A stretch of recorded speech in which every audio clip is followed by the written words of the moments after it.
The rope burned through her wrists like liquid fire.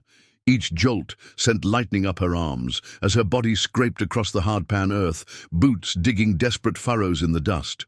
The horse ahead thundered on, relentless, its hooves kicking, up clouds of grit that filled her mouth and nose with the taste of iron and defeat. Before we jump back in, tell us where you're tuning in from, and if this story touches you, make sure you're subscribed because tomorrow I've saved something extra special for you. Her dress, the one she'd sewn herself from good blue cotton, shredded. Against the rocks, the fabric that had taken 3 evenings by lamplight to hem now hung in ribbons from her shoulders. Blood seeped through the tears, warm and sticky against her skin. She could feel every pebble, every thorn, every cruel edge of the unforgiving ground as it tore at her flesh. The worst part wasn't the pain, it was laughter. Behind her, riding easy on their mounts, 3 men followed at a comfortable pace. Their voices carried over the thunder of hooves and her own ragged breathing, casual, amused, like they were watching a dog chase a stick. "Reckon she's learned her lesson yet, Marcus?" one called out, his voice thick with whiskey and satisfaction. "Not likely," came the reply from the man holding the other end of the rope. "Stubborn as her daddy was. But we got time." Clara May Henderson had always been told she had too much fire. Her mother used to say it with pride, back when her mother was still alive to say anything at all. Now, as the rope jerked her forward again and her shoulder struck a jutting stone, she wondered if that fire would finally be the death of her.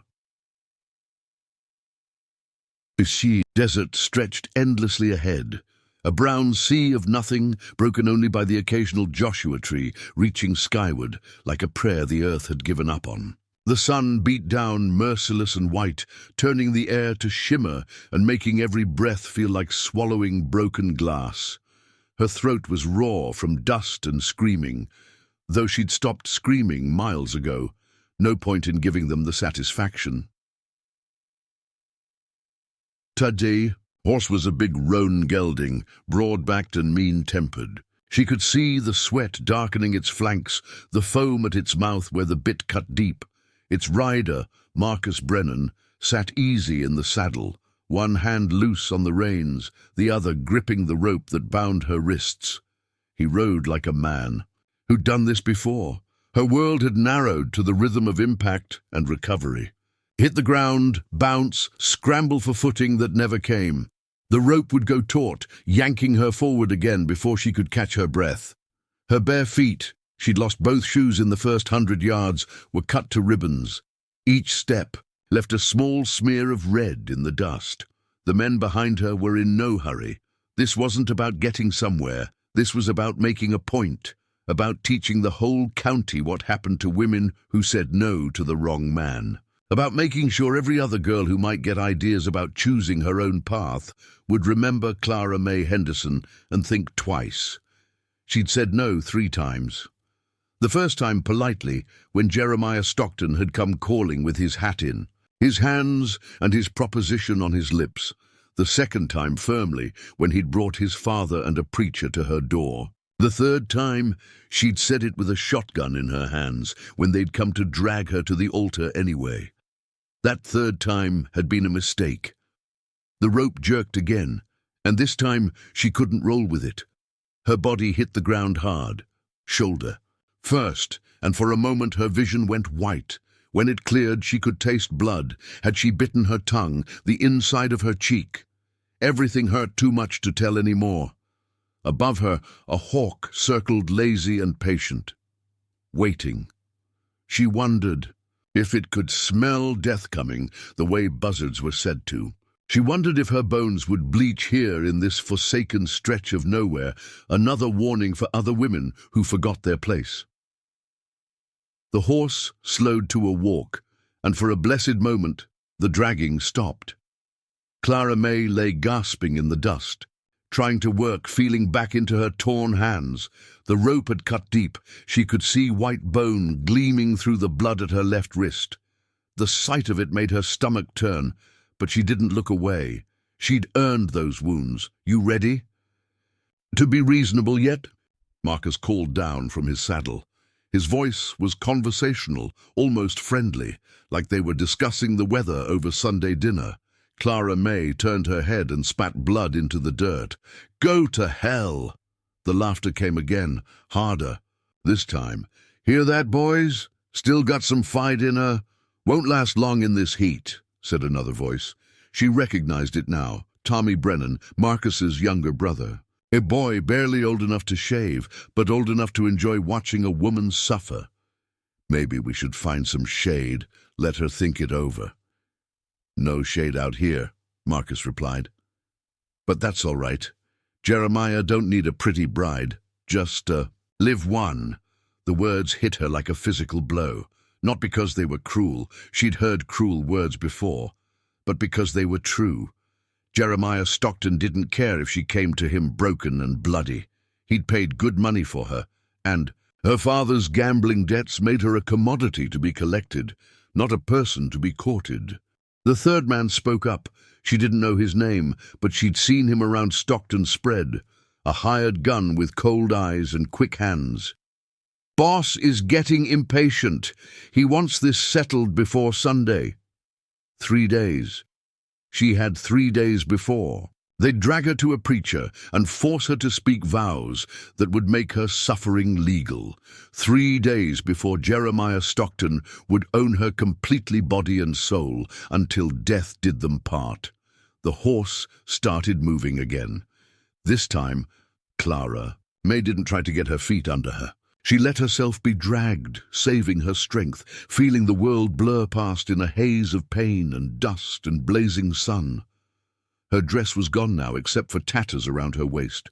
The rope had rubbed her wrists raw, and then bloody, and then down, to bone. But inside her chest, that fire her mother had always talked about still burned. They could drag her across every mile of desert between here and Mexico. They could break her bones and tear her flesh and leave her bleeding in the dirt. But they couldn't make her say yes. They couldn't make her willing. The rope went taut again, jerking her forward into another stretch of hell. But Clara May Henderson held on to that fire like a prayer, like a promise, like the only thing left in the world that was truly hers. Behind her, the men rode on, patient as death, certain as sunrise.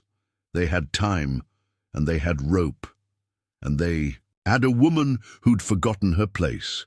What they didn't have was any idea that 20 miles ahead, a different kind of man was riding their way. A man who'd heard the sound of suffering on the wind and was already reaching for his rifle. But Clara May didn't know that yet. All she knew was pain and rope and the endless stretch of desert that might well become her grave. The sun climbed higher, and the dragging continued, and somewhere in the distance a hawk cried once before disappearing into the white-hot sky. 3 months earlier, Clara May Henderson had stood in the dusty main street of Copper Ridge, Arizona Territory, watching her father stumble out of McGillicuddy's saloon with blood on his knuckles and shame in his eyes. She'd known then that something had shifted in their world, something that would change everything, but she hadn't known how deep the rot had already spread. William Henderson had been a good man once, a man who'd built their ranch from nothing but sweat and determination, who'd taught his daughter to read from the same Bible he'd carried through the war. But the desert had a way of grinding down even good men, and the cards at McGillicuddy's had a way of taking what little hope they had left. Clara May had grown up knowing she was different from the other girls in Copper Ridge. While they learned needlework and proper conversation, she'd been out with her father mending fences and breaking horses. While they practiced piano in parlors that smelled of rosewater and propriety, she'd been reading law books by lamplight, dreaming of a world bigger than this sun-scorched valley where women were valued by the acre and sold by the head of cattle. Her mother, God rest her soul, had encouraged those dreams. Sarah Henderson had been a schoolteacher before marriage, a woman who'd come west with books in her trunk and poetry in her heart. She'd taught Clara May that a woman's mind was every bit as sharp as a man's, and twice as dangerous when properly honed. But Sarah had died when Clara May was 16, taken by a fever that no amount of prayer or medicine could break. That's when everything started to crumble. Without Sarah's steady hand, William Henderson had begun to drift. First it was just a drink after the hardest days, then a game of cards to pass the evening hours. The ranch work suffered, fences went unmended, cattle wandered off and weren't pursued, and slowly, steadily, the debts began to pile up like tumbleweeds. Against a fence, Clara May had tried to hold things together. She'd ridden the property lines herself, fixed what she could, sold what they didn't need. But she was one woman trying to do the work of 3 men, and the creditors were patient as vultures, circling closer with each passing month. The first time Jeremiah Stockton had come calling, she'd thought it was about business. He owned the largest spread in the territory, controlled the water rights for 30 miles in any direction, and had politicians in Phoenix who jumped when he whistled. A man like that didn't court women. He acquired them like he acquired land, through careful negotiation and overwhelming leverage. Stockton was 53 years old, thick around the middle, with hands that stayed soft because other men did his hard work. His first wife had died in childbirth 10 years back, taking their baby with her. His second wife had lasted 3 years before she'd been found at the bottom of Devil's Canyon with a broken neck and a belly full of laudanum. The sheriff had called it an accident, but then again, the sheriff owed Stockton money too. When Stockton had first suggested marriage, Clara May had thought he was making some kind of elaborate joke. She was 22, educated, and had plans that stretched far beyond the boundaries of Arizona territory. She was going to sell the ranch, use the money to go east, maybe become a teacher like her mother, or study law like she'd always dreamed. Marriage to a man like Stockton wasn't even a possibility she'd considered, but Stockton hadn't been joking. He'd laid out his proposition with the same calm precision he used to discuss cattle prices. Her father owed him $8,000. Money, borrowed against the ranch to cover gambling debts and back taxes. The debt was due in full by year's end, and William Henderson didn't have $800, let alone $8,000. Preparing and narrating this story took us a lot of time, so if you are enjoying it, subscribe to our channel. It means a lot to us. Now back to the story. "I'm prepared to forgive the debt entirely," Stockton had said, sitting in their modest parlor like he owned it, which Clara May realized with growing horror he essentially did. "In exchange for your daughter's hand in marriage." Clara May had laughed. Actually laughed out loud, thinking this had to be some kind of territorial joke she'd never heard before. But when she'd looked at her father's face, the way he wouldn't meet her eyes, the way his hands shook as he reached for his coffee cup, she'd realized this was no joke at all. "That's not how marriage works, Mr. Stockton," she'd said, keeping her voice level despite the rage building in her chest. "I'm not property to be traded." Stockton had smiled, and it was the most frightening expression she'd ever seen on a human face. "Miss Henderson, everything in this territory is property to be traded. The only question is price." Her father had finally found his voice. "Clara May, you need to consider—" "I need to consider nothing," she'd snapped, rising from her chair with such force that her teacup rattled against its saucer. "Mr. Stockton, I appreciate your generous offer, but my answer is no." That had been the first refusal. Clean, simple, direct. Stockton had left without argument, tipping his hat like a perfect gentleman, but his eyes had held a promise that made Clara May's skin crawl. This wasn't over, not by a long shot. The second time he'd come calling, he'd brought reinforcements. Pastor Mackenzie from the Baptist Church, looking uncomfortable but determined. Judge Morrison from the territorial court, sweating in his black robes despite the evening cool. And Marcus Brennan, Stockton's foreman, standing silent and threatening by the door. "Miss Henderson, Pastor Mackenzie had begun, his voice gentle but firm. "Your father has asked me to speak with you about your reluctance to accept Mr. Stockton's proposal." Clara May had looked at her father, then really looked at him. He'd aged 10 years in the 2 weeks since Stockton's first visit. His hands shook constantly now, and she could smell whiskey on his breath even though it was barely past noon. The weight of his debts and the consequences of her refusal were crushing him. "A woman's duty," Judge Morrison had intoned, "is to obey her father in matters of marriage. The law is quite clear on this point." "The law," Clara May had replied, "recognizes that women have the right to refuse a proposal. Last I checked, we weren't still living in the Old Testament." Pastor Mackenzie had winced. "Clara May, I've known you since you were baptized. Your mother was a fine woman, a godly woman, but perhaps she filled your head with ideas that aren't practical for a woman in your situation." The fury that had filled her then was white-hot and pure.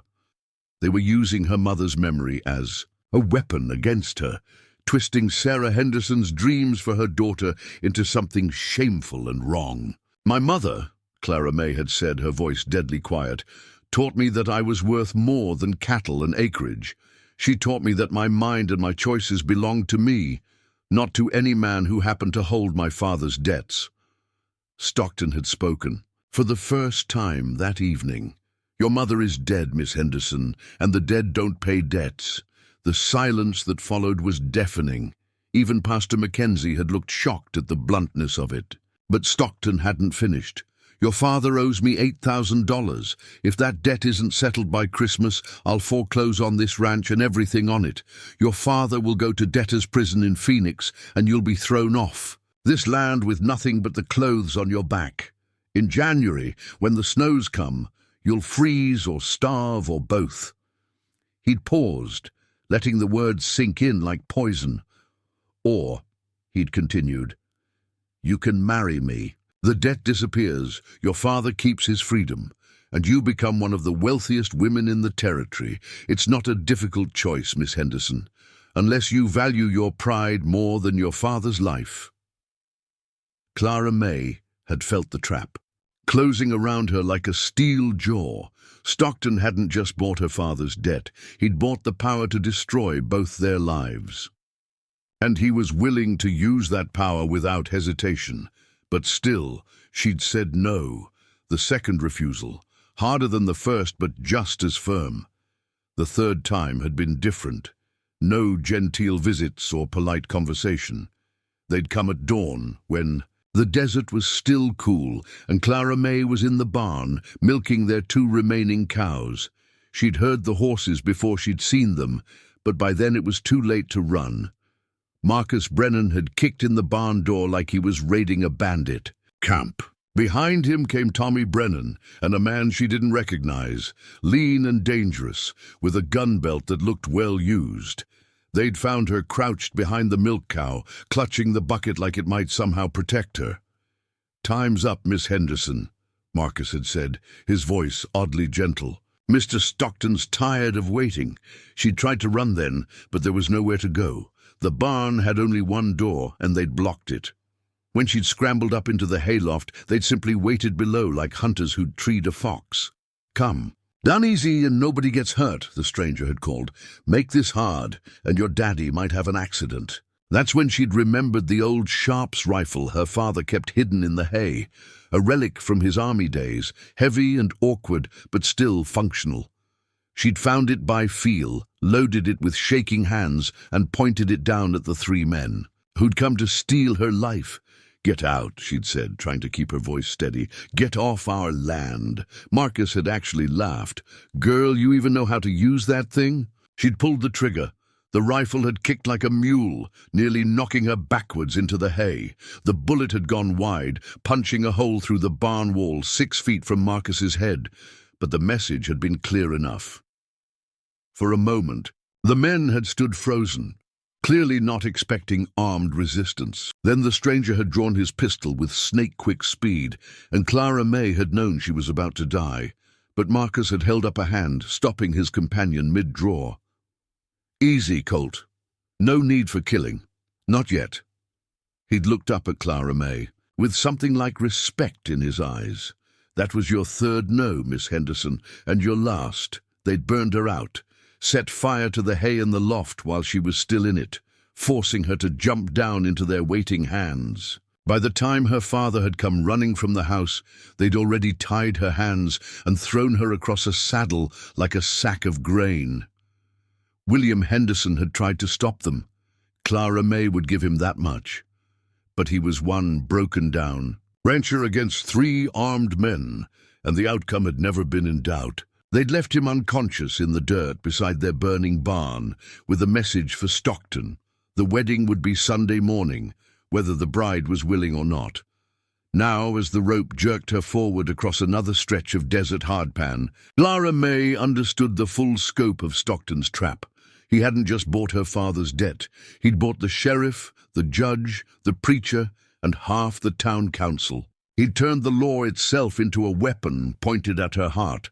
But what Stockton didn't understand, what none of them understood, was that some things couldn't be bought, or sold, or owned. Some fires burned too hot to be smothered by money, or threats, or ropes. The horse ahead of her stumbled slightly, and Marcus cursed as he fought to keep his seat. For just a moment, the rope went slack, and Clara May managed to drag herself upright. Her body screamed in protest, every muscle torn and bruised from the dragging, but she forced herself to look ahead. The desert stretched endlessly onward, heat shimmers dancing above the alkali flats like spirits of the dead. Somewhere out there was Mexico or California or any of a dozen places where Jeremiah Stockton's money couldn't reach, if she could just survive long enough to get there. Behind her, Tommy Brennan spat into the dust. "Stubborn bitch is gonna die before she gives." It won't matter," Marcus replied. "Dead or alive, Stockton gets what he paid for." The rope went taut again, and Clara May was dragged forward into another mile of hell. But now she understood the true weight of what she was fighting against. Not just 3 men with horses and guns, but an entire system designed to break women like her. A world where marriage was just another word for ownership, and love was a luxury that poor women couldn't afford. They could drag her across every inch of Arizona territory. They could beat her and burn her and leave her bleeding in the dust. But they couldn't make her accept a world where women were nothing more than property to be traded. The fire her mother had lit in her heart still burned, and it would keep burning until the day she died. The gunshot cracked across the desert like thunder from a cloudless sky. The rope went slack so suddenly that Clara May's body tumbled forward into the dust, momentum carrying her several yards. Before she could force her torn hands to grip the earth and stop her slide, for a heartbeat, silence hung over the wasteland. No hoofbeats, no laughter, no cruel voices calling out commands. Just the whisper of wind through sagebrush and the distant cry of a hawk circling overhead. Then chaos erupted. "What the hell?" Marcus Brennan's voice cut off abruptly as another shot rang out, this one close enough that Clara May could hear the bullet whistle past. His horse reared, nearly throwing him from the saddle, and she heard him curse as he fought to control the animal. "Shoot her on the ridge!" Tommy Brennan shouted, his voice cracking with panic. "East side, behind the rocks."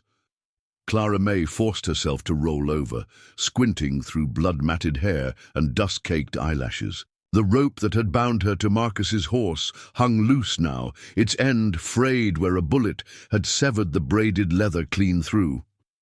Her wrists were still tied, but she was no longer tethered to the horse that had been dragging her toward death. The 3 men had scattered, seeking whatever cover they could find in the sparse landscape. Marcus had dismounted and crouched behind his horse, rifle in hand, scanning the rocky outcroppings to the east. Tommy had wheeled his mount in a tight circle, clearly wanting to run, but afraid to expose his back to whoever was shooting. The 3rd man, the cold-eyed stranger they called Colt, had simply vanished, melting into the landscape like smoke.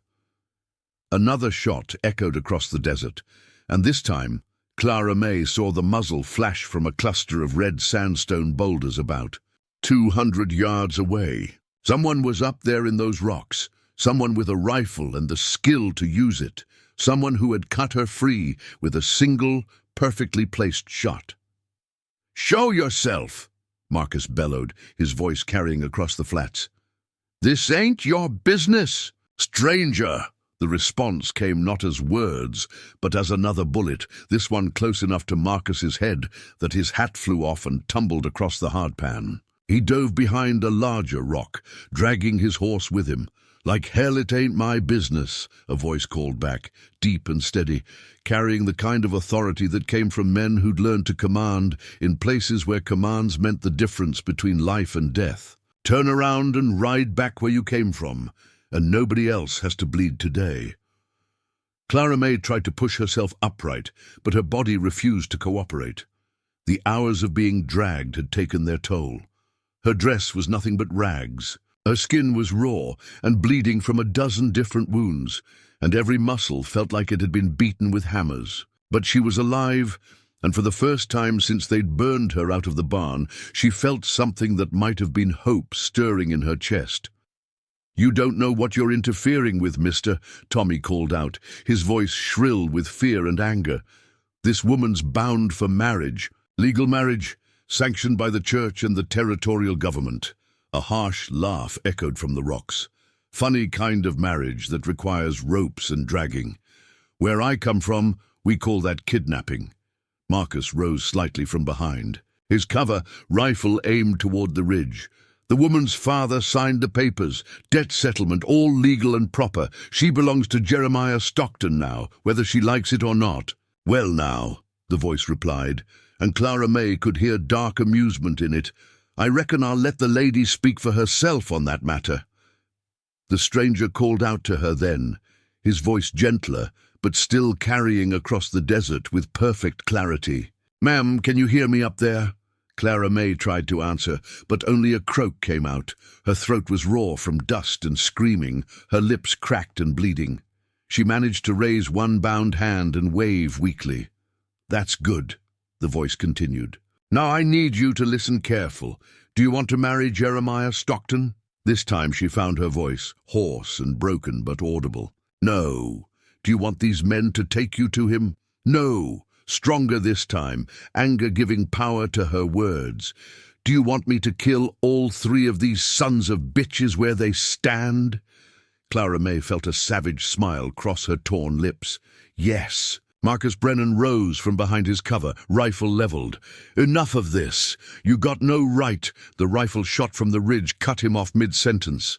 The bullet struck his weapon, spinning it from his hands and sending him diving back behind the rocks. Clara May heard him cry out in pain, not a mortal wound, but enough to remind him that the stranger in the rocks could have killed him just as easily. "I got every right that matters," the voice called back, "and I got enough ammunition to settle this argument permanent-like. Your choice, boys. Ride away or stay here and feed the buzzards." Tommy Brennan looked around wildly, clearly wanting to flee but afraid to move. His brother was clutching his right hand, blood seeping between his fingers where flying metal had torn the skin. And Colt was still nowhere to be seen, which made Clara May's skin crawl. Men like him didn't disappear unless they were planning something deadly. The standoff stretched for long minutes, tension crackling in the desert air like heat lightning. Clara May lay in the dust, trying to work some feeling back into her bound. Hands, listening to the sound of her own breathing and the distant murmur of wind through stone. Whoever was up in those rocks had bought her time, maybe even bought her life, but she wasn't safe yet, not while Colt was still out there somewhere, circling like a wolf. Then she heard it, the soft scrape of boot leather against stone, coming from behind and to her left. Colt had worked his way around through the rocks, using the standoff as cover to get into position. In another minute, maybe two, he'd have a clear shot at their mysterious rescuer. Clara May tried to shout a warning, but her voice came out as barely a whisper. She tried to move, to make some noise that would alert the man in the rocks, but her body was too broken, too exhausted. All she could do was watch helplessly as Colt crept closer to his target. That's when she saw the knife. It had fallen from Marcus's belt when he dove for cover, a heavy-bladed skinning knife in a leather sheath. It lay in the dust about 10 feet away, glinting in the harsh sunlight. 10 feet might as well have been 10 miles given her condition, but it was her only chance. Clara May began to crawl. Every inch was agony. Her torn knees left bloody smears. In the dirt, her bound hands made balance nearly impossible, and her battered ribs screamed with each movement. But she kept moving, dragging herself forward with pure, stubborn will, focused entirely on that knife blade, catching the sun. Behind her, she could hear Marcus calling out to the ridge, "You're making a big mistake, stranger. Jeremiah Stockton owns half this territory. He's got men, money, and politicians in his pocket. You kill us, and he'll hunt you to the ends of the earth." "Let him try," came the calm reply. "I've been hunted by better men than Stockton, and I'm still here." Clara May reached the knife and managed to work it free from its sheath with her bound hands.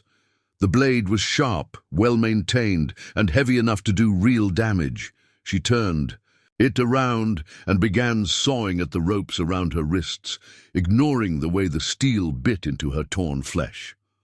Movement in the rocks caught her eye.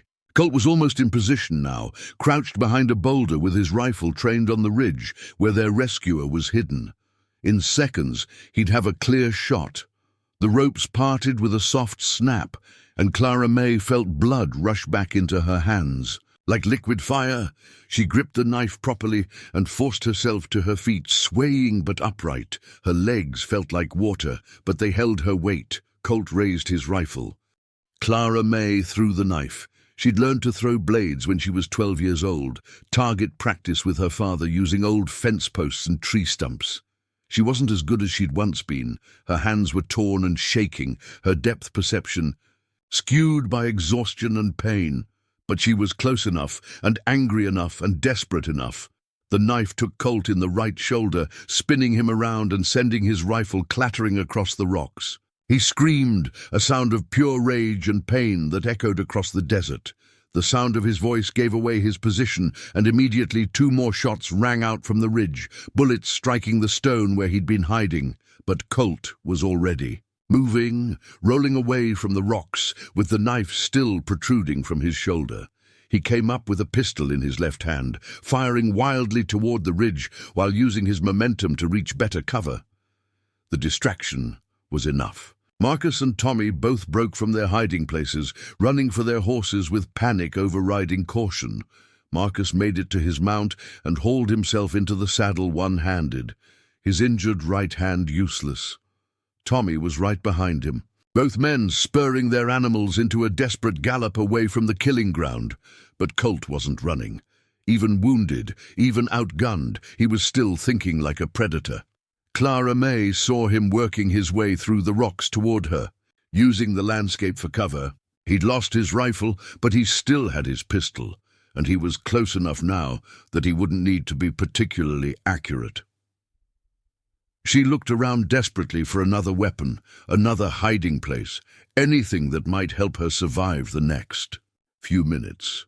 But there was nothing, just open desert and scattered stones, nowhere to run and nothing to fight with. That's when the stranger appeared. He came down from the ridge like an avalanche, moving with fluid grace across terrain that would have challenged a mountain goat. Clara May caught only glimpses of him as he descended. A tall man in a dark coat, rifle in one hand, moving with the kind of deadly purpose that made her blood run cold. He reached the desert floor just as Colt emerged from the rocks, and for a moment the 2 men faced each other across 30 yards of empty ground. Colt fired first, but his injured shoulder threw off his aim. The bullet went wide, striking stone and whining away into the distance. The stranger didn't hurry his shot. He brought his rifle up smooth and steady, took careful aim, and squeezed the trigger. The bullet caught Colt's center mass, lifting him off his feet and dropping him onto his back in the dust. He twitched once, twice, then lay still. Blood pooled beneath him, dark and spreading in the harsh sunlight. Silence fell over the desert again, broken only by the distant sound of hoofbeats. As Marcus and Tommy Brennan fled toward the horizon, Clara May stood swaying in the heat, watching the stranger as he approached Colt's body and kicked the pistol away from the dead man's hand. Then he turned toward her, and she got her first good look at the man who had saved her life. He was older than she'd expected, maybe 45, with silver threading through dark hair and lines around his eyes that spoke of too much sun and too many hard decisions. His face was weathered like old leather, scarred in places, but his eyes were kind, not soft. There was nothing soft about this man, but kind in the way that deep water was kind, patient and steady and vast. He wore practical clothes, dark pants, a cotton shirt, a leather vest that had seen better years. His gun belt was worn but well maintained, and he carried himself with the easy confidence of a man who'd faced death so many times it had become just another part of his daily routine. "Ma'am," he said, touching the brim of his hat. His voice was the same one that had called out from the ridge, deep, steady, carrying the hint of an accent she couldn't quite place. "Name's Jake Morrison. Are you hurt bad?" Clara May tried to answer, but the words wouldn't come. Now that the immediate danger was past, her body was remembering all the damage it had sustained. Her legs gave out, and she would have fallen if Jake Morrison hadn't moved fast enough to catch her. His arms were strong and steady, and for the first time in days, Clara May felt safe. Not rescued, not yet, but safe enough to let herself acknowledge just how close she'd come to dying in this godforsaken stretch of desert. "Easy now," Jake murmured, supporting her weight like she was made of spun glass. "You're safe. They're gone, and they won't be coming back. Not today." Clara May looked up into his weathered face and managed to whisper, "Thank you." Jake Morrison smiled, and it transformed his entire face. "Don't thank me yet, ma'am. We still got to get you somewhere safe, and that's going to be the hard part." Jake Morrison's camp was hidden in a box canyon 5 miles north of where he'd found her, sheltered by towering red walls that blocked the wind and provided blessed shade from the merciless sun. A small spring bubbled up from between the rocks, creating a pool of clear water that seemed like a miracle after the endless alkali dust of the open desert. Clara May sat on a flat boulder beside the spring, letting the cool water run over her torn feet, while Jake tended to her wounds with the methodical care of a man who'd patched up plenty of people in his time. His hands were gentle but sure as he cleaned the rope burns on her wrists, applied salve to the worst of the cuts, and wrapped everything in clean white bandages from his saddlebags. "You're lucky," he said, securing the last of the bandages. "Nothing's infected yet, and I don't think anything's broken. You'll heal given time and rest." Clara May flexed her fingers experimentally. The pain was still there, but duller now, manageable. "Lucky," she repeated, and there was bitter humor in her voice. "Is that what you call it?" Jake settled back on his heels, studying her face in the golden light of late afternoon. "You're alive when you shouldn't be. That's lucky in my book." She looked around the hidden canyon, taking in the neatly organized camp, the hobbled horses, grazing on sparse grass near the spring, the careful way everything was arranged for quick departure if needed. "You've been living out here for a while." "Few months," Jake confirmed. He moved to the small fire he'd built in a ring of stones, started working on something that smelled like coffee and bacon. "Sometimes it's safer to avoid towns." "What did you do?" Jake glanced back at her, one eyebrow raised. "Ma'am?" "To make it safer to avoid towns. What did you do?" For a long moment Jake was quiet, poking at the fire with a stick. When he finally spoke, his voice was careful, measured. "I killed 3 men in Tucson. Good men mostly, men who didn't deserve killing." Clara May felt her stomach tighten. "Why?" "Because they were going to hang an innocent man, and I couldn't let that happen." Jake's jaw worked, as if the words tasted bitter. Turned out I was wrong. The man they were hanging wasn't innocent after all. He'd killed a family, mother, father, 2 children, burned their house down around them while they slept. The silence stretched between them, broken only by the crackle of the fire and the gentle sound of water over stone. Clara May tried to process what he'd told her. This man who'd saved her life, who'd risked himself for a complete stranger, was wanted for murder. "The law's been hunting me ever since," Jake continued. "Can't say I blame them. I interfered with justice, got good men killed, let a monster walk free for another 3 weeks before they caught him again. Every town I ride through, I check the wanted posters to see if my face is looking back at me. But you still stopped to help me." Jake looked at her then, really looked at her, and she saw something deep and complicated in his eyes. Maybe I was trying to balance the scales. Maybe I just got tired of riding past suffering and pretending it wasn't my business. Clara May studied his weathered face, trying to read the man behind it. There was pain there, and regret, and a bone-deep weariness that spoke of too many mistakes and too many miles. But there was also strength, and underneath everything else, a core of decency that no amount of guilt could erode. "What's your plan now?" she asked. "For you? Get you somewhere safe. Maybe California or Oregon Territory, somewhere Stockton's money can't reach." "And for you?" Jake shrugged. "Keep riding, keep my head down. Try not to make any more mistakes that get people killed." Clara May stood up, testing her weight on her bandaged feet. They hurt, but they held her. She walked to the edge of the spring and knelt down, cupping the clear water in her hands and drinking deeply. It was the first clean water she'd tasted in days, and it seemed to wash away some of the dust and fear that had been choking her. When she looked back at Jake, he was watching her with an expression she couldn't quite read. "I can't go to California," she said. The sun was setting behind the canyon walls, painting the sky in shades of orange and gold. In the distance, she could hear coyotes starting their evening song. But Clara May wasn't thinking about the beauty of the desert or the peaceful sounds of evening. She was thinking about Sunday morning and the look on Jeremiah Stockton's face when she walked into that church, very much alive and very much unwilling to say the words he'd paid for. It was going to be a hell of a wedding. The first. Tess came at dawn, when Jake woke Clara May with a gentle shake and a cup of coffee that tasted like liquid salvation. She'd slept fitfully beside the dying embers of their fire, her body too battered and her mind too active to find real rest. But even broken sleep was a luxury she hadn't expected to survive to enjoy. "Time to move," Jake said quietly. "We've got a lot of ground to cover if we're going to make it to Copper Ridge by Sunday." Clara May sat up slowly, working the stiffness out of muscles that felt like they'd been trampled by a whole herd of cattle. The bandages on her wrists had loosened during the night, and Jake rewrapped them with fresh cloth before helping her. To her feet.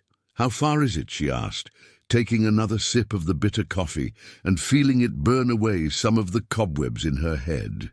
40 miles, maybe 45. Rough country most of the way." Jake was already breaking camp with the efficient movements of a man who'd done this hundreds of times. "We'll need to stay off the main trails. Avoid the places where Stockton's men might be waiting." Clara May nodded, then winced as the movement sent a spike of pain through her neck. "What about supplies? Food, water, ammunition?" "Got enough for 3 days if we're careful. Water's the main worry. There's only 2 reliable springs between here and town, and Stockton knows about both of them." They saddled the horses in the pre-dawn darkness, Jake helping Clara May adjust the stirrups and reins to accommodate her injured hands. She'd ridden all her life, but never with torn wrists and battered ribs. Every movement was a reminder of what she'd endured and what she was choosing to ride toward. "You sure about this?"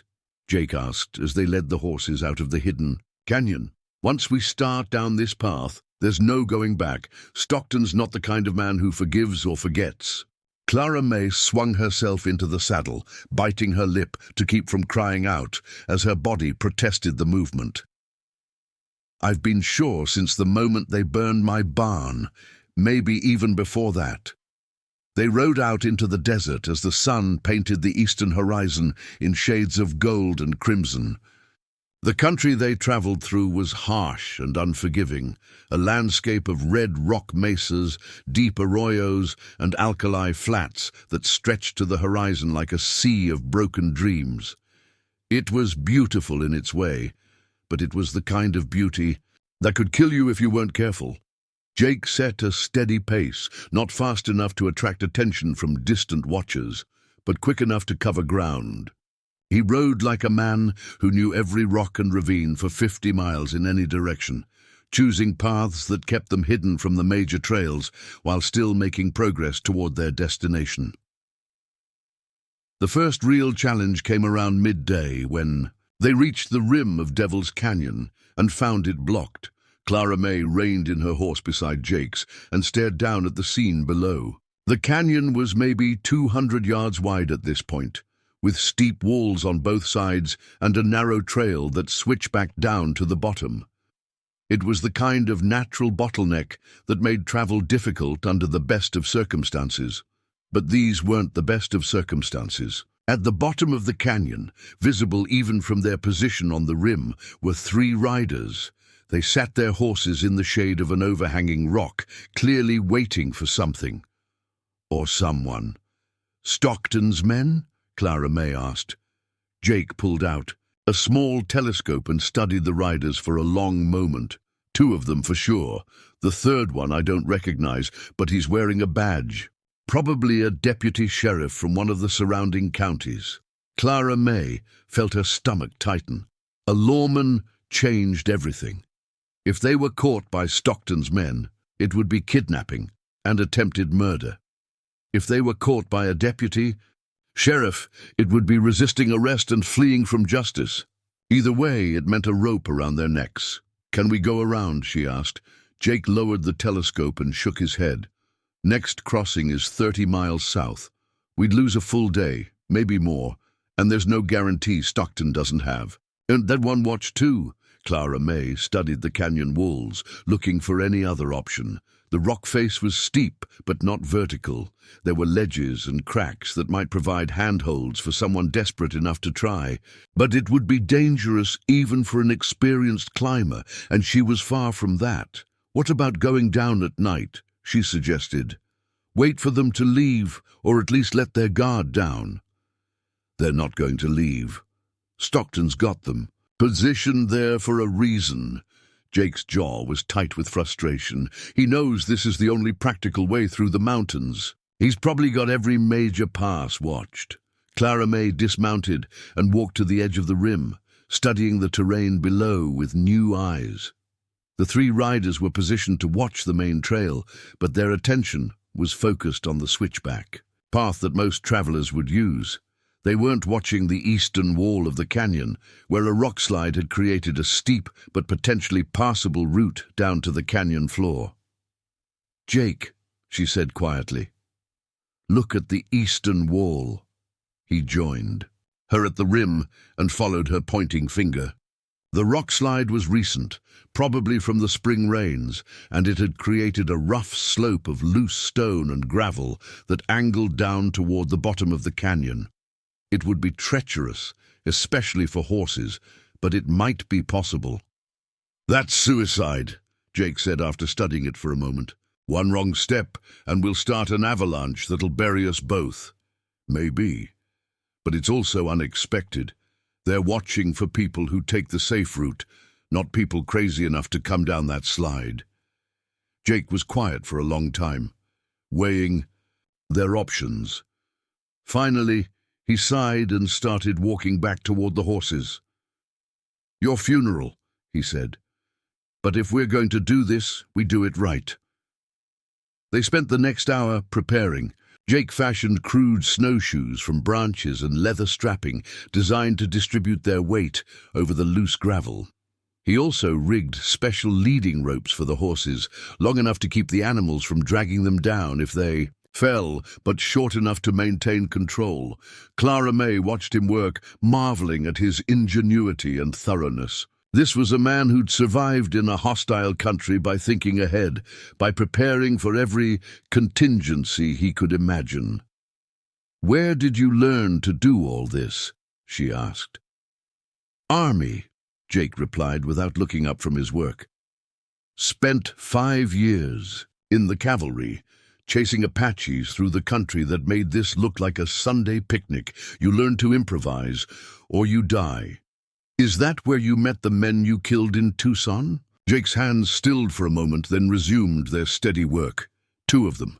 Good soldiers, both of them. Men I'd served with, trusted with my life more times than I could count. Clara May heard the pain in his voice and decided not to push further. Some wounds were too fresh to probe, even when you were about to trust your life to the person who carried them. They started down the rock slide, just as the sun reached its peak, when the heat shimmer would make them harder to spot from below. Jake went first, leading his horse and testing each step before committing his full weight. Clara May followed, her heart hammering as loose stones scattered away beneath her improvised snowshoes. The descent was a nightmare of controlled falling. Every step sent small avalanches of gravel cascading down the slope, and more than once Clara May felt her footing give way entirely. But the crude snowshoes worked better than she'd expected, and Jake's experience showed in the careful way he chose their route. Halfway down, disaster struck. Clara May's horse, a sturdy mare named Belle that Jake had acquired somewhere in his travels, stepped on a loose boulder that shifted under her weight. The animal stumbled, pulled against the lead rope, and for a terrifying moment, Clara May thought they were all going to tumble down the remaining slope in a tangle of human and horse flesh. But Jake was ready. He'd positioned himself below her specifically for this possibility, and when Belle started to fall, he was already moving. He caught the mare's lead rope and used his own body weight to arrest her slide, digging his heels into the loose rock and leaning back against the pull. The effort saved Belle's life, but it cost Jake his footing. He went down hard, sliding 20 feet down the slope before managing to catch himself on a jutting rock. When he finally stopped moving, his left arm was hanging at an odd angle, and Clara May could see blood seeping through his shirt sleeve. "Jake!" She started to climb down toward him, but he waved her back with his good arm. "Stay where you are," he called quietly. "Don't want to start a real slide now." Clara May forced herself to remain still, while Jake slowly worked his way back up to where she waited. When he reached her, she could see that his left shoulder was dislocated. Painful, but not life-threatening, if they could get it back in place. "Can you fix it?" she asked. Jake nodded grimly. "Going to have to, but not here and not now. We finish the descent first." They continued down the slope, with Jake leading one-handed, his dislocated shoulder clearly causing him agony with every movement. But he didn't complain, didn't ask to rest, didn't do anything that might draw attention from the riders below. Clara May found herself in awe of his stubborn determination. They reached the bottom of the canyon without being spotted, emerging from the rock slide into a narrow wash that was hidden from the main trail by a bend in the canyon wall. Jake immediately led them deeper into the maze of side canyons that branched off from the main passage, putting as much distance as possible between themselves and Stockton's watchers. Only when they were safely hidden in a box canyon, similar to the one they'd left that morning, did Jake allow himself to address his injury. He sat down heavily on a flat rock and looked at Clara May with eyes that were bright with pain. "I'm going to need your help with this," he said. Clara May had never set a dislocated shoulder before, but she'd read about it in one of her father's medical books. The principle was simple enough. You had to pull the arm away from the body and then guide the joint back into place. The reality was considerably more complicated. It took 3 tries and a lot of muffled cursing from Jake before the shoulder popped back into its socket with a sound like a branch breaking. Jake went pale and swayed on his rock, but he managed to stay conscious. "That's better," he said after a moment, working his arm carefully to test the joint. "Still hurts like hell, but at least everything's where it's supposed to be." Clara May made a sling from a spare shirt and helped Jake get his arm properly supported. The injury would slow them down, but it wouldn't stop them. Nothing seemed capable of stopping Jake Morrison once he'd set his mind to something. They rested through the heat of the afternoon, sharing water and jerky while their horses recovered from the harrowing descent. As the sun began to sink toward the western horizon, they saddled up again and continued their journey toward Copper Ridge. The second major test came that evening, just as the last light was fading from the sky. They'd been following a game trail through a region of wind-carved sandstone formations when Jake suddenly held up his hand and reined in his horse. Clara May stopped beside him, listening to the desert silence and trying to figure out what had alerted him. Then she heard it. Voices, carried on the still evening air. Men talking quietly, but not quietly enough to avoid detection by someone who knew how to listen. Jake dismounted and motioned for Clara May to do the same. They tied their horses to a stunted juniper tree and crept forward on foot, using the sandstone formations for cover. What they found when they reached a good vantage point made Clara May's blood run cold. Stockton himself was there, along with a dozen armed men. They'd made camp in a natural amphitheater formed by the red rock walls, complete with cooking fires and bedrolls arranged in military precision. It was clear they'd been there for hours, maybe since early afternoon. But it was the man tied to a post in the center of the camp that made Clara May bite her lip to keep from crying out.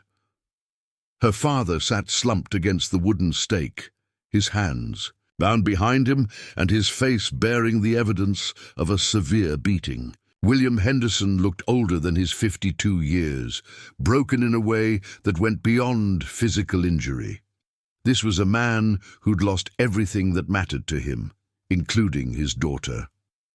"That tears it," Clara May whispered, starting to rise from their hiding place. "We have to get him out of there." Jake's good hand clamped down on her shoulder, holding her in place. "That's exactly what Stockton wants you to think. He's using your father as bait, hoping you'll do something stupid. I can't just leave him there. You can, and you will, because charging into that camp is exactly the kind of heroic gesture that gets people killed." Jake's voice was firm, but not unkind. "Look at the setup. Guards posted at all the approaches, sentries on the high ground, your father positioned where they can put a bullet in him before you get within 50 yards. Clara May studied the camp layout and realized Jake was right. It was a trap, pure and simple. Stockton had positioned his men to funnel any rescue attempt into a killing field where they'd have no cover and no chance of success. But that didn't make it any easier to watch her father suffer. They observed the camp for 2 hours, watching the guards change shifts and noting the patterns of movement. Stockton had brought his best men. Clara May recognized several of them as the kind of gunfighters who sold their skills to the highest bidder. These weren't cowboys or ranch hands. They were killers, pure and simple. Around midnight, when most of the camp had settled down to sleep, Jake touched Clara May's arm and motioned for her to follow him back to where they'd left the horses. "We can't help him by getting ourselves killed," he said, once they were far enough away to speak normally. "But there might be another way." "What do you mean?" Jake was quiet for a moment, thinking. "Stockton's got your father, but he's also got a problem. Come Sunday morning, he needs to produce you for that wedding. If you don't show up, he looks weak in front of the whole town.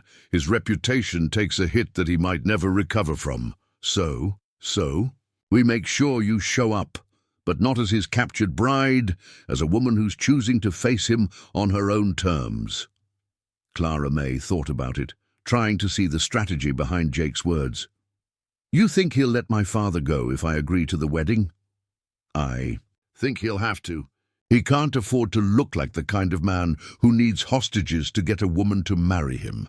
Not in front of the town, not in front of the preacher, and especially not in front of the territorial officials who'll be there to witness the ceremony. It was a dangerous gamble, but Clara May could see the logic in it. Stockton's power depended on his image as much as his money. If she showed up at the church of her own free will, battered but unbroken, it would force him to play by the rules of civilized society, at least temporarily. "And after the ceremony?" she asked. Jake's smile was cold as winter moonlight. "After the ceremony, we show the good people of Copper Ridge exactly what kind of man they've been bowing and scraping to all these years." They rode through the night, giving Stockton's camp a wide berth and making their way toward Copper Ridge by a route that would bring them to the town from an unexpected direction. Jake's shoulder was clearly causing him pain, but he never complained, never asked to stop or slow down. As dawn approached, they found themselves on a ridge overlooking the valley, where Copper Ridge nestled like a collection of child's toys scattered across the desert floor. Smoke was already rising from chimneys as the town began to wake up, and Clara May could see people moving in the streets below. "Sunday morning," Jake said, checking his pocket watch. "Wedding's at 10 o'clock, assuming Stockton hasn't changed." His plans. Clara May stared down at the town where she'd been born and raised, the place that had watched her be dragged away without lifting a finger to help. In a few hours, she'd be walking into that church to face the man who'd bought her like a piece of livestock. But she wouldn't be walking in as a victim. She'd be walking in as a woman who'd chosen her own path, who'd survived everything Stockton could throw at her and come back for more. "Ready?" Jake asked. Clara May checked her pistol one more time, making sure it was loaded and properly seated in its holster. Then she looked at the man who'd risked everything to help her, a man with his own demons and his own reasons for being here. "Ready?" she said. They rode down into the valley as the church bell began to toll, calling the faithful to witness what would either be a wedding or a reckoning. Clara May wasn't entirely sure which one she preferred. The bell tower of St. Matthew's Episcopal Church cast a long shadow across Copper Ridge's main street as Clara May Henderson walked through the town she'd been born in 22 years ago. Every step on the wooden boardwalk felt like a declaration of war. The people of Copper Ridge lined the street like spectators at a hanging, their faces a mixture of shock, fear, and morbid curiosity. Mrs. Patterson from the general store clutched, her shawl tighter around her shoulders when Clara May passed, as if courage might be contagious. Old man Kellerman actually took off his hat. Whether in respect or amazement, Clara May couldn't tell. She walked alone down the center of the street, Jake having peeled off 3 blocks back to take his position. The plan was simple in concept, though deadly in execution. Clara May would enter the church and face Stockton publicly, while Jake positioned himself where he could intervene if things went wrong, which, given the circumstances, they almost certainly would. Clara May had cleaned up as best she could with the limited supplies from Jake's camp. Her torn dress had been replaced with a simple blue cotton outfit she'd borrowed from a clothesline outside town. Not stealing exactly, since she'd left money pinned to the line in payment. Her hair was braided back severely, and she'd washed the worst of the desert dust from her face and hands, but there was no hiding what she'd been through. The rope burns on her wrists were visible despite the long sleeves. Her face bore scrapes and bruises from being dragged, and she walked with the careful gait of someone whose body had been pushed beyond its limits. She looked exactly like what she was, a woman who'd been to hell and fought her way back. The church doors stood open, revealing the interior packed with what seemed like half the territory. Territorial officials sat in the front pews, resplendent, in their formal attire.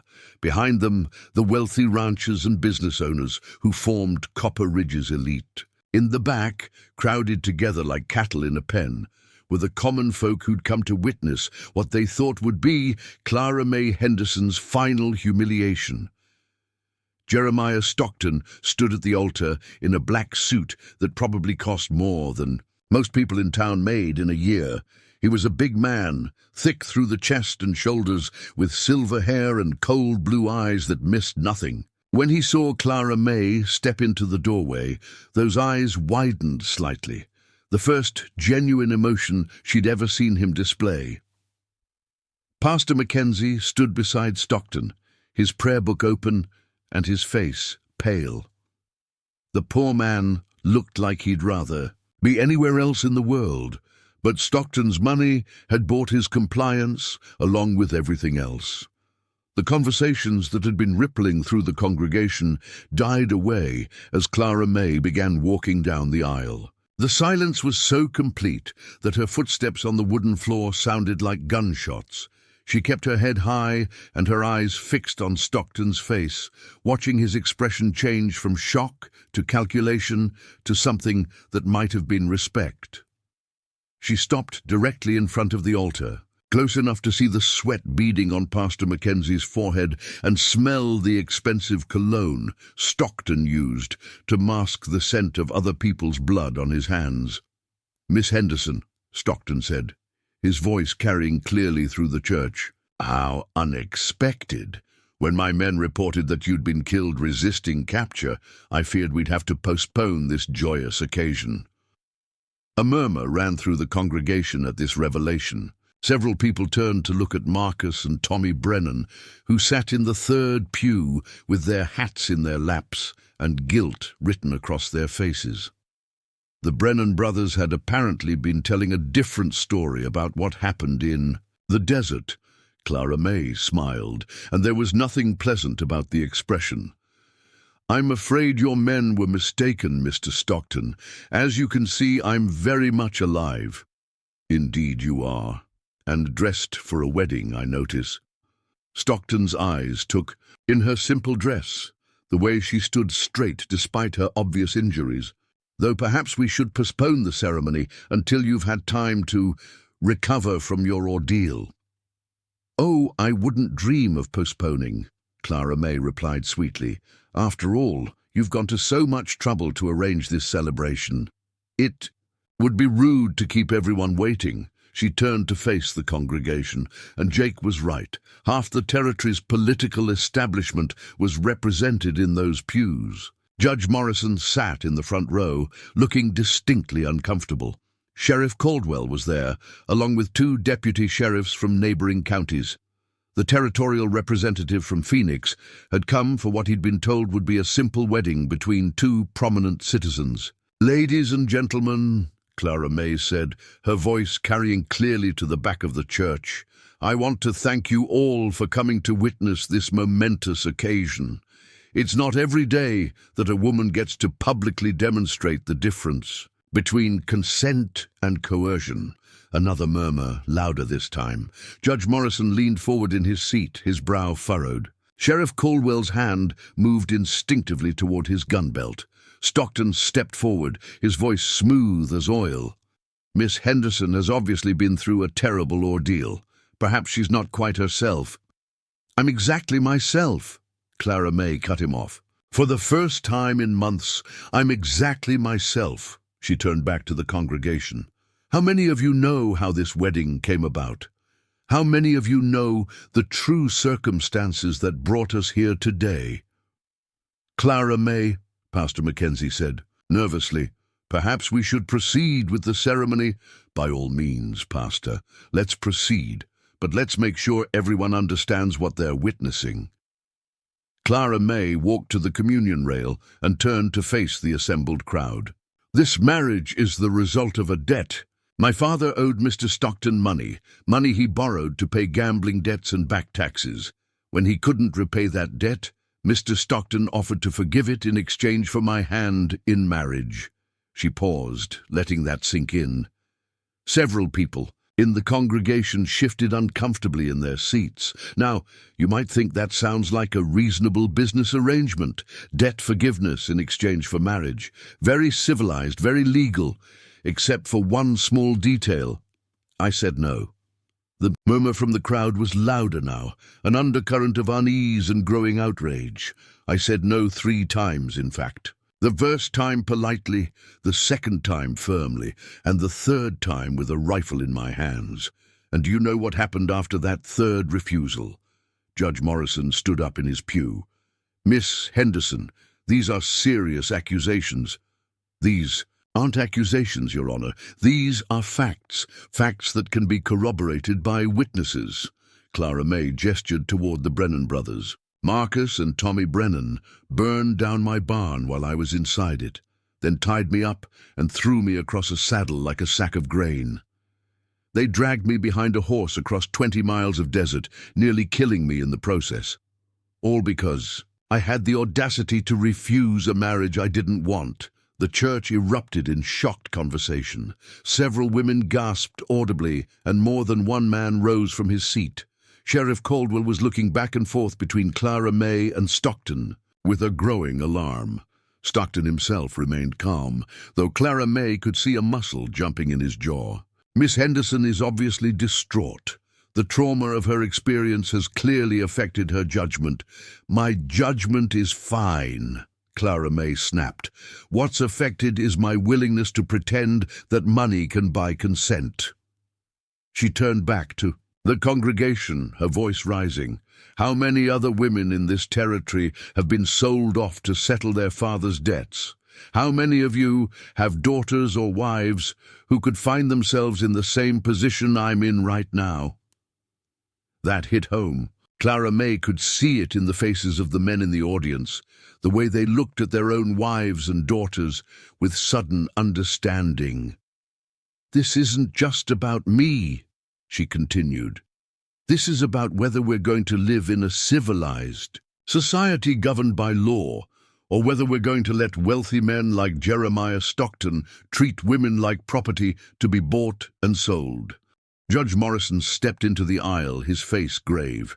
Mr. Stockton, these are very serious allegations. If what Miss Henderson says is true, if!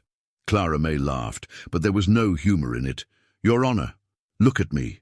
Really look at me. Do I look like a woman who's here of her own free will? And he did look. They all looked, really looked, perhaps for the first time. They saw the rope burns on her wrists, the scrapes and bruises on her face, the careful way she moved that spoke of recent injuries. They saw a woman who'd been dragged behind a horse for refusing marriage and who'd somehow survived to tell about it. Where is your father, Miss Henderson? Judge Morrison asked quietly. Clara May felt her heart skip a beat.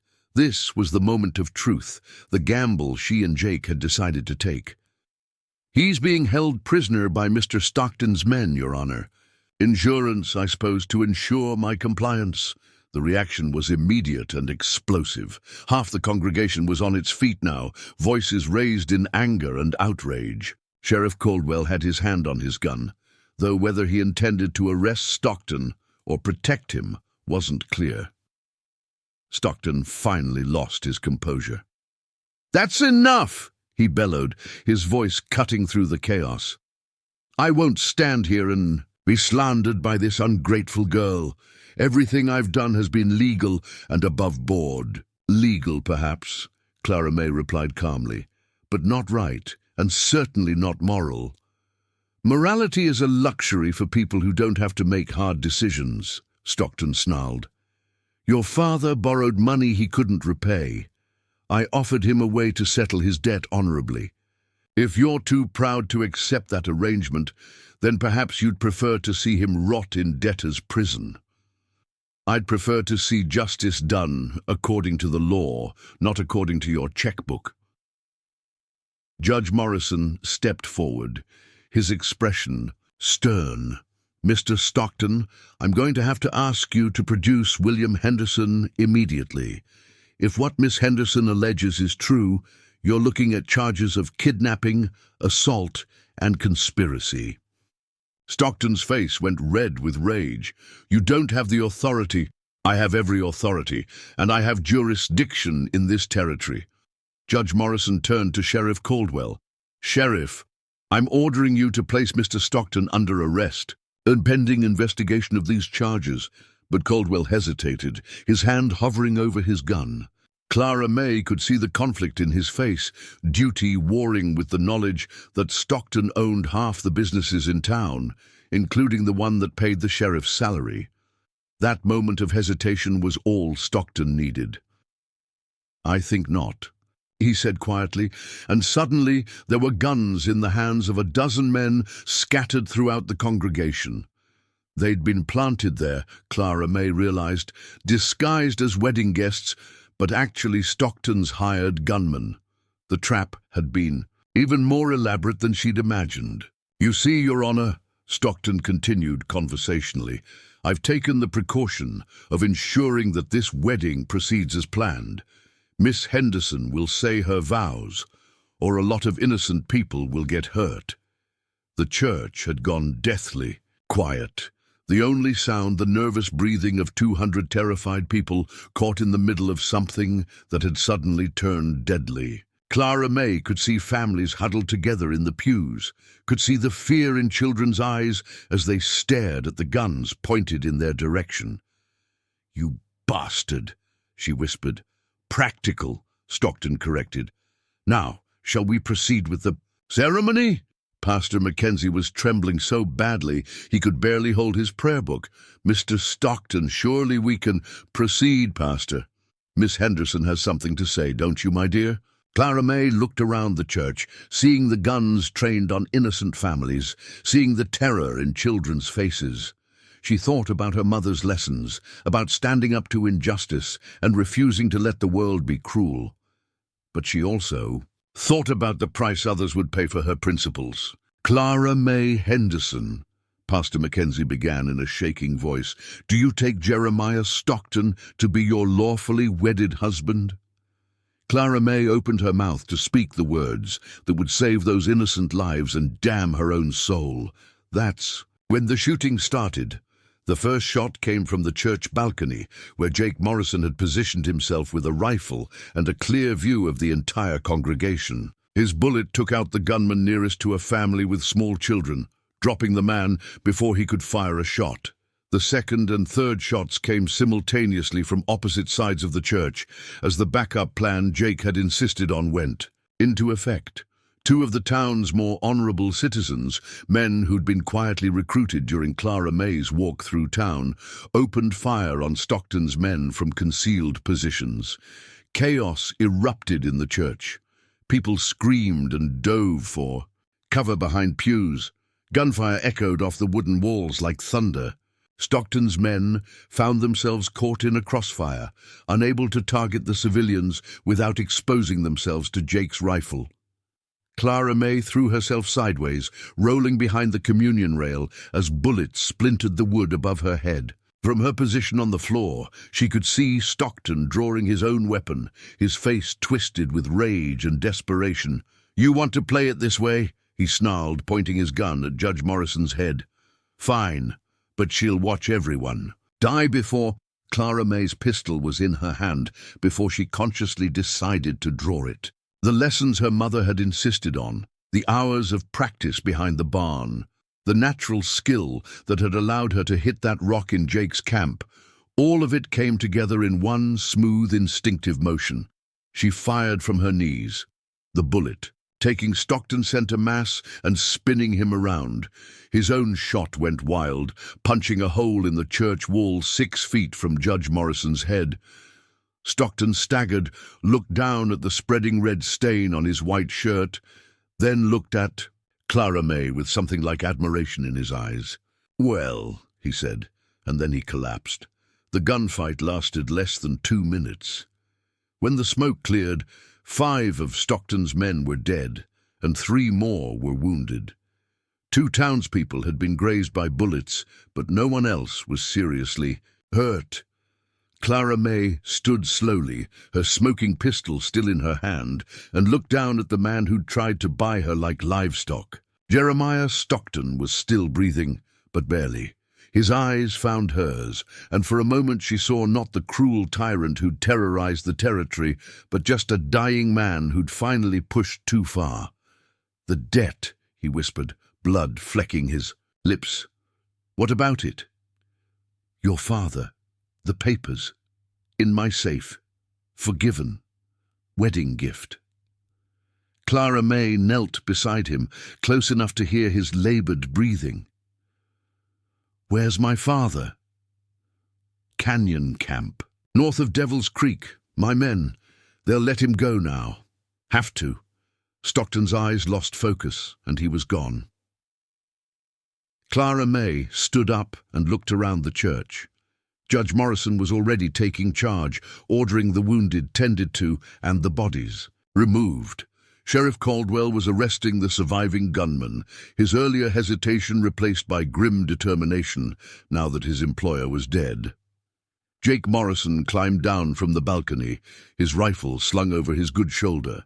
He walked up to Clara May and touched the brim of his hat. "Ma'am," he said formally, "reckon that's one wedding that won't be going in the church records." Clara May looked at the chaos around them, at the overturned pews and bullet holes in the walls, at the bloodstains on the floor where Jeremiah Stockton had fallen. Then she looked at the faces of the people who were slowly emerging from their hiding places, people who'd been forced to watch in silence as she was almost sold like cattle, but who would never forget what they'd seen here today. "No," she said, quietly. "But it might be one that people remember for a long time." Judge Morrison approached them, his formal robes torn and dusty, but his expression resolute. "Miss Henderson, I'll need your statement about everything that's happened, and yours too, Mr. Morrison. But first, we need to recover your father." Clara May nodded. "I know where he is." "Good. Sheriff Caldwell will organize a rescue party." The judge paused, looking at Clara May with something like respect. "For what it's worth, you did the right thing, all of it." Clara May holstered her pistol and looked around the church one more time. Her mother had taught her that the world was only as cruel as people allowed it to be. Today, she'd proven that sometimes one person's refusal to accept that cruelty could change everything. "Come on," she said to Jake. "Let's go bring my father home." They walked out of St. Matthew's Episcopal Church together, leaving behind the wreckage of Jeremiah Stockton's empire and the beginning of something that might, eventually, look like justice. 6 months after the shooting at St. Matthew's Church, Clara May Henderson stood in the doorway of the newly opened Henderson School for Young Women, watching her first class of students practice their penmanship in the afternoon sunlight. The building had been constructed with money from the sale of Jeremiah Stockton's seized assets, a fitting use for the wealth he'd accumulated through intimidation and corruption. The school occupied a prominent position on Copper Ridge's main street, directly across from the courthouse, where Judge Morrison had spent the better part of the summer untangling the web of illegal deals and forced contracts that had formed the foundation of Stockton's empire. The symbolism wasn't lost on anyone in town. Where once Stockton's money had bought silence and compliance, now it funded education and opportunity for the next generation of women. Clara May had recovered fully from her physical injuries, though. She still bore faint scars on her wrists where the rope had cut deepest. She wore them without shame, having learned that some scars were worth keeping as reminders of battles won rather than wounds endured. Her students, daughters of ranchers, shopkeepers and working families, often stared at those marks with a mixture of awe and curiosity that never failed to make her smile. Today's lesson was on constitutional law, a subject that would have been considered inappropriate for young ladies just a year ago. But times were changing in Copper Ridge, and Clara May was determined that her students would be prepared for a world where women's voices carried weight and their choices mattered. "Miss Patterson," she called to a girl in the front row, "can you tell the class what the 14th Amendment guarantees?" Elizabeth Patterson, whose mother had once clutched her shawl in terror at Clara May's approach, sat up straighter and recited confidently, "Equal protection under the law for all citizens." "Miss Henderson, it means the law has to treat everyone the same, regardless of their race or their gender." "Excellent. And why is that important for women specifically?" Another hand shot up. Mary Kellerman, granddaughter of the old man who'd tipped his hat to Clara May on that Sunday morning that felt like a lifetime ago. Because it means we have the same rights as men, even if some people don't want to admit it yet. Clara May smiled, pride swelling in her chest. These girls understood something their mother's generation had been taught to forget. That law and justice were tools that could be wielded by anyone brave enough to pick them up. The sound of approaching horses drew her attention to the window. Jake Morrison was riding up the street with her father beside him, both men dusty from their journey, but clearly in good spirits. William Henderson had aged in the months since his rescue from Stockton's camp, but he'd also found a kind of peace that had been missing from his life for years. The removal of his crushing debt had given him back his self-respect, and watching his daughter build something meaningful from the ashes of their ordeal had given him purpose. Jake, meanwhile, had settled into life in Copper Ridge with surprising ease. The territorial government had quietly dropped any charges related to the Tucson incident once the full story of his actions came to light, and Judge Morrison had offered him a position as a territorial marshal. It was work that suited him, bringing law to places where money and influence had previously ruled unchallenged. Class dismissed for today, Clara May announced. Don't forget, tomorrow we'll be discussing the legal principles behind property ownership and how they've been used historically to limit women's rights. The girls gathered their books and filed out in an orderly line, chattering excitedly about the afternoon's lesson. Several of them paused to greet Jake and her father as they passed, showing none of the fear or deference that had once characterized interactions between the town's residents and men of authority. Clara May stepped out onto the school's front porch as Jake tied his horse to the hitching post. He moved more easily now. His shoulder had healed well, and the constant tension that had marked his features when she'd first met him had gradually faded. He still carried himself like a man ready for trouble, but these days he seemed to expect that trouble might have reasonable solutions. "How did the circuit go?" she asked as he approached the porch steps. "Productive. We closed down 2 more operations running on Stockton's old model, forced marriages to settle debts. Turns out his methods were more widespread than we thought." Jake's expression was grim, but words spreading. "Other territories are starting to take notice, pass laws specifically prohibiting debt-based marriages."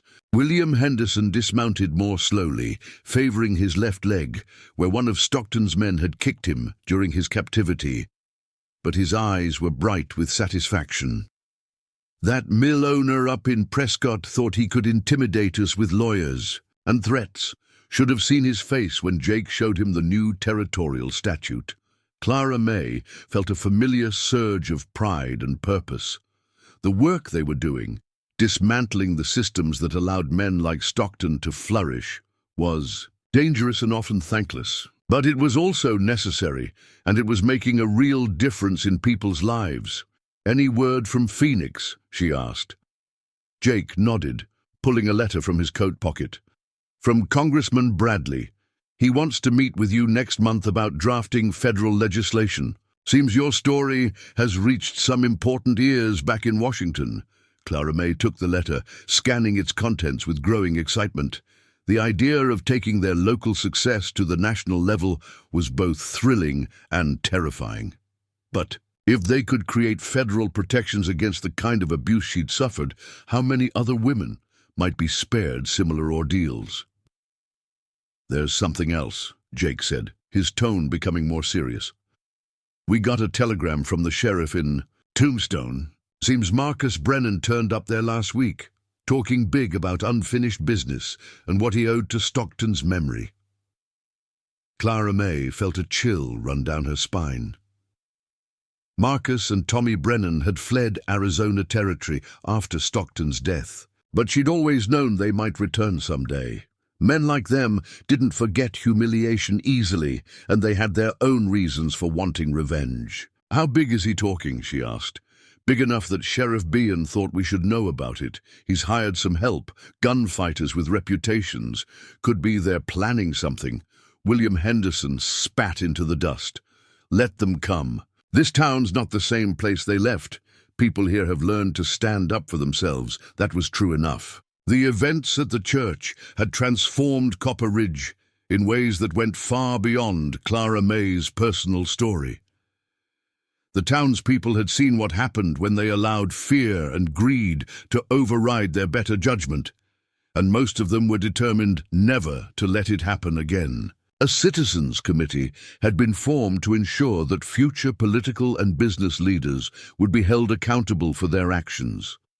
The sheriff's department had been reorganized under Judge Morrison's supervision. Even the church had a new pastor, one who preached about justice and courage rather than submission and obedience. But Clara May knew that individual courage, however admirable, might not be enough if Marcus Brennan brought professional killers to town. The kind of men he could afford to hire wouldn't be intimidated by shopkeepers with hunting rifles and farmers with good intentions. "What do you recommend?" she asked Jake. "We prepare for the worst and hope for something better. I've already sent word to some friends of mine, men who know how to handle situations like this. If Brennan wants a fight, we'll give him one he won't forget." Clara May nodded, but part of her was troubled by the ease with which they'd begun planning for violence. She'd killed Stockton in self-defense and to protect innocent lives, but she'd hoped that would be the end of it. The idea that she might have to take up arms again left her feeling weary in a way that had nothing to do with physical exhaustion. Jake seemed to sense her mood. "You having second thoughts about all this?" "Not about what we're doing, just about how much of it seems to require guns and killing." Clara May gestured toward the school behind her. "I'd rather build than destroy. I'd rather teach than fight." "Sometimes you have to fight to protect what you're building," William Henderson said quietly. "Your mother understood that. It's why she made sure you knew how to shoot, even when the other mothers thought it was scandalous." Clara May smiled at the memory. Sarah Henderson had indeed been ahead of her time, insisting that her daughter learn practical skills alongside proper comportment. "Mama always said a woman should be prepared for any eventuality." Smart woman. "And she'd be proud of what you've accomplished here." They were interrupted by the arrival of a wagon carrying supplies for the school, books ordered from San Francisco, laboratory equipment for the science classes Clara May planned to add next year, and a small printing press that would allow the students to publish their own newspaper. The driver was Mrs. Patterson, whose transformation from frightened shopkeeper's wife to active supporter of women's education had been one of the more surprising developments of the past 6 months. "Afternoon, Clara May," she called out cheerfully. "Got that shipment you were expecting? Where do you want everything?" "Storage room in the back, if you don't mind. Elizabeth will help you. She's staying after to work on her essay about voting." "Rights." Mrs. Patterson beamed with pride. "That girl's got more ambition than half the boys in town. Says she wants to be a lawyer someday." "She'd make a good one," Clara May agreed. "She's got the mind for it, and she's not afraid to argue her position." As they unloaded the wagon, Clara May found herself thinking about the ripple effects of that Sunday morning in the church. Elizabeth Patterson wasn't the only young woman in town whose horizons had suddenly expanded. Mary Kellerman had announced her intention to attend college in California. Sarah Chen, daughter of the Chinese family who ran the laundry, was learning bookkeeping so she could take over her family's business someday. Even the older women had begun to assert themselves in ways that would have been unthinkable under Stockton's reign. The changes weren't limited to women either. Several of the town's businessmen had formed a cooperative to ensure fair pricing and prevent any single individual from gaining too much economic power. The town council had been restructured to include elected representatives from all segments of the community, not just the wealthy elite. Judge Morrison had established regular legal clinics where people could get advice about their rights without having to pay expensive lawyer fees. It was, Clara May realized, what a real community looked like. People working together for their mutual benefit rather than living in fear of each other.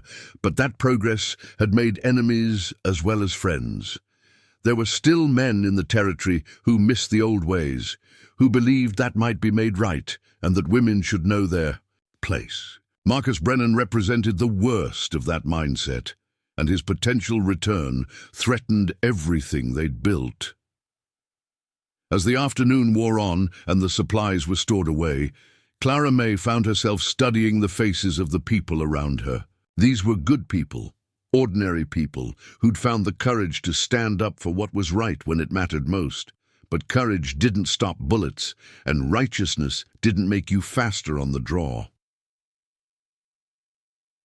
That evening, she walked with Jake to the small cemetery on the hill overlooking town. Her mother's grave was marked by a simple stone that bore only her name and dates. But Clara May had added a small garden around it, wildflowers that bloomed year-round in the desert climate. She would have liked what we're doing, Clara May said, kneeling to pull a few weeds from around the flowers. The school, all of it. The school, the legal work, the way people are starting to believe they can make a difference. Clara May stood and brushed the dirt from her hands. She always said that change happened one person at a time, one choice at a time. Jake was quiet for a moment, looking out over the town spread below them. Lights were beginning to appear in windows as families gathered for dinner. Smoke rose from chimneys. Children played in the streets under their parents' watchful eyes. It looked peaceful, normal, like a place where people could build lives worth living. "If Brennan comes," Jake said finally, "it won't be like the church. He won't give us the advantage of choosing the time and place." "I know. And he won't make Stockton's mistake of trying to do everything legal and public. He'll come hard and fast, probably at night, and he'll try to finish it before anyone can organize resistance." Clara May nodded. She'd been thinking the same thing. Marcus Brennan had been humiliated in front of half the territory, and men like him didn't forget that kind of shame. When he came, and she was certain he would come, it would be with overwhelming force and a determination to make examples of everyone who'd opposed him. "Are you afraid?" Jake asked. Clara May considered the question seriously. Was she afraid? Yes, in the way that any sane person feared violence and death. But there was something else, something stronger than fear. "I'm afraid for other people," she said finally. "For my students, for my father, for everyone in town who might get hurt because of choices I made. But I'm not afraid for myself. Not anymore." "Why not?" Clara May looked down at the town below, at the school she'd built, and the lives she'd touched, and the changes she'd helped bring about. "Because I've already won. Whatever happens now, we've already proven that people don't have to accept injustice just because someone with money says they should. We've shown that ordinary people can stand up to tyrants and win." Jake smiled, the first genuinely relaxed expression she'd seen on his face in weeks. "Your mother really would be proud." "I hope so. And I hope that whatever comes next, we'll face it the way she taught me. With courage, with principle, and with the knowledge that some things are worth fighting for." They stood in comfortable silence as the stars began to appear overhead. Somewhere out there, Marcus Brennan was planning his revenge. Somewhere else, other women were facing the same choices Clara May had been forced to make. And in Washington, politicians were beginning to pay attention to the idea that the law should protect everyone equally, not just those with the money to buy protection. The future was uncertain, but it was a future where women like Clara May Henderson could build schools instead of accepting slavery, where communities could choose justice over profit, and where the echo of a single person's refusal to submit could inspire others to find their own courage. As they walked back down the hill toward town, Clara May thought about the young women who would graduate from her school in the coming years. They would face challenges she couldn't imagine, opportunities she could barely dream of, but they would face them as free women, educated women, women who understood that their choices belonged to them alone. That, she decided, was worth any price Marcus Brennan might try to exact. The new dawn was already breaking, and nothing, not money, not guns, not the rage of small men nursing old grievances, could hold it back. Clara May Henderson walked home through the streets of Copper Ridge with her head high and her future bright, ready for whatever tomorrow might bring. 3 years after the confrontation at St. Matthew's Church, Clara May Henderson Morrison stood before the United States Congress, her voice carrying clearly through the marble halls where the nation's laws were written. The gallery was packed with spectators, journalists, politicians, and advocates who had traveled from across the country to witness this historic moment. "Honorable members of Congress," she began, her hands steady on the podium despite the magnitude of the moment, "I stand before you not as a victim, but as a survivor, not as a single voice, but as a representative of thousands of women who have suffered under laws that treat us as property rather than people." The months following Marcus Brennan's failed return to Copper Ridge had been a whirlwind of activity. True to his pattern, Brennan had arrived in the dead of night with 6 hired guns, expecting to find a frightened town cowering behind locked doors. Instead, he'd found a community prepared for war, led by Jake Morrison and supported by territorial marshals who'd been waiting for exactly this kind of challenge.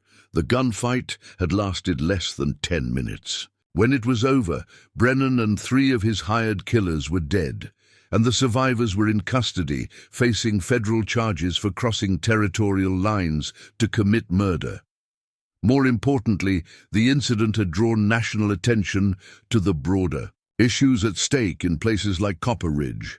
Clara May's marriage to Jake had taken place 6 months later in the same church where she'd killed Jeremiah Stockton, but under vastly different circumstances. Pastor Mackenzie, now a firm supporter of women's rights, had performed the ceremony before a congregation that included territorial officials, federal representatives, and delegations from women's suffrage organizations across the West. The wedding had been news in itself, but it was what came after that truly captured the nation's imagination. Clara May had refused to take her husband's name entirely, becoming Clara May Henderson Morrison in legal documents, a small but significant statement about maintaining her individual identity within marriage. More shocking to traditional sensibilities, she and Jake had drafted a marriage contract that explicitly guaranteed her right to own property, make financial decisions, and pursue her career without his permission. That contract had become a template copied by progressive couples across the country, and Clara May had found herself thrust into the national spotlight as a symbol of the changing role of women in American society.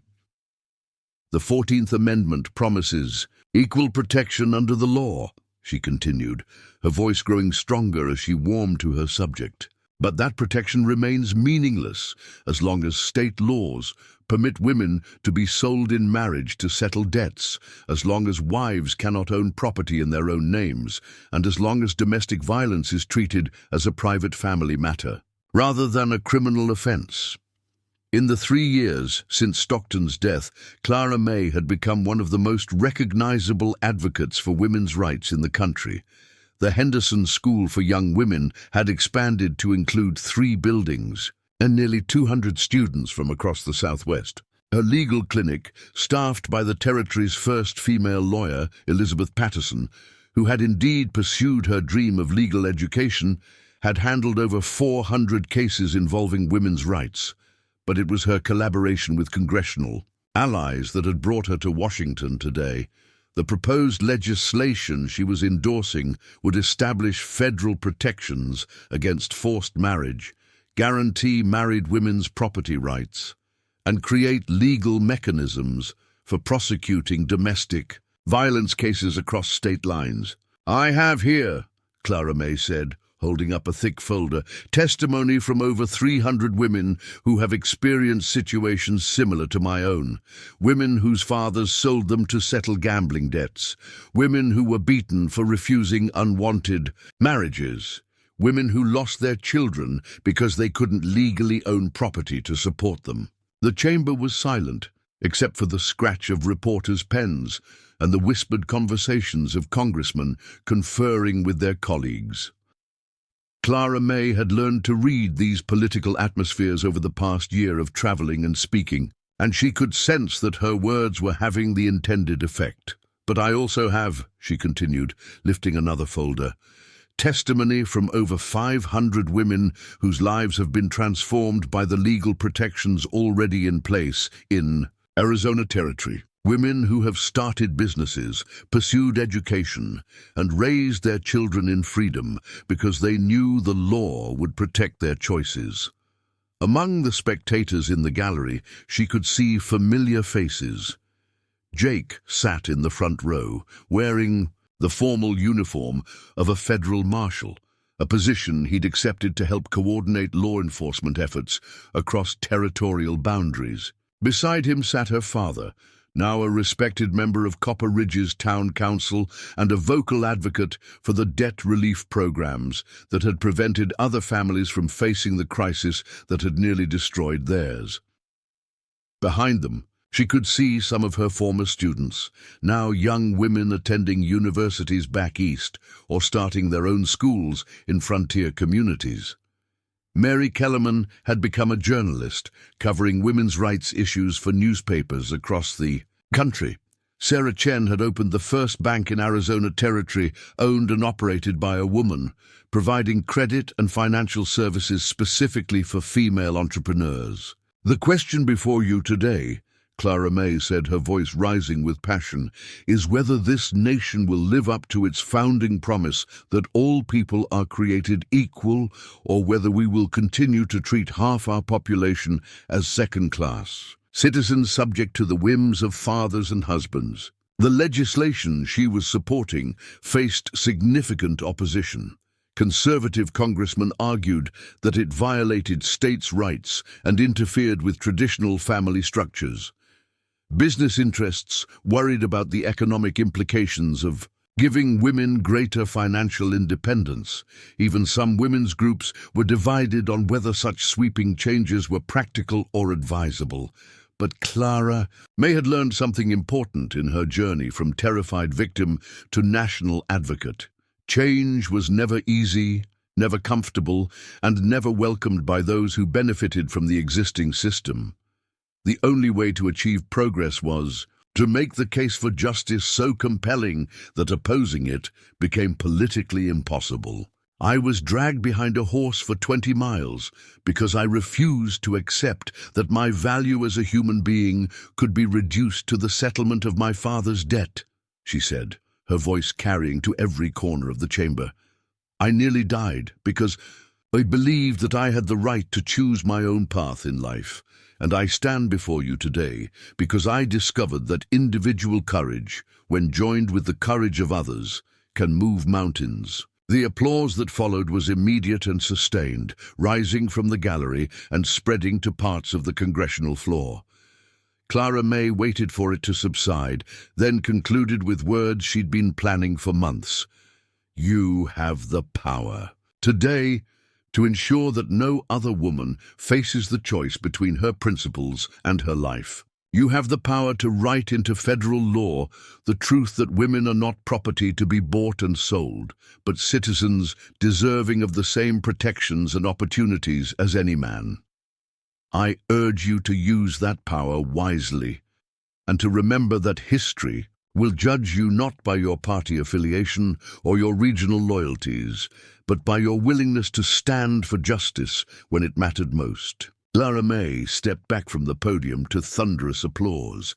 As she made her way to her seat in the gallery, she caught Jake's eye and saw the pride and admiration there that still, after 3 years of marriage, made her heart skip a beat. The Congressional debate that followed lasted for 6 hours, with passionate arguments on both sides. Clara May listened to every word, taking notes for the book she was writing about her experiences and the broader movement for women's rights. When the final vote was called, the legislation passed by a margin of just 12 votes, narrow enough to show how much work remained to be done, but wide enough to represent a genuine victory. That evening, at a reception hosted by the Women's Congressional Caucus, Clara May found herself surrounded by reporters, activists, and politicians eager to discuss the implications of the day's vote. But it was a conversation with a young woman from Nebraska that stayed with her long after the formal festivities ended. Miss Morrison, the woman said. She was perhaps 19, with calloused hands and clothes that spoke of hard work and limited means. I traveled here from my family's farm because I heard you speaking. I wanted to thank you. Thank me for what? For showing me that it was possible to say no. The young woman's voice was quiet, but firm. My father wants to marry me to a man twice my age to settle a business deal. I've been planning to run away, but after hearing you speak today, I think maybe I should try fighting instead. Clara May took the young woman's hands in hers, feeling the rough calluses that spoke of someone who knew the value of hard work. What's your name? Rebecca Hartwell. Rebecca, fighting doesn't always mean guns and violence. Sometimes it means using the law. Sometimes it means organizing your community. Sometimes it just means refusing to accept what other people tell you is inevitable. But whatever you decide to do, remember that your life belongs to you, not to your father's business. Partners, I don't know how to use the law. Clara May smiled and reached into her purse for one of the cards she'd had printed for exactly this purpose. This is the address of our legal clinic in Arizona Territory. If you can make it there, we'll help you understand your options. And if you can't make it there, we'll help you find resources closer to home. Rebecca took the card with trembling hands. You'd really help me? A complete stranger?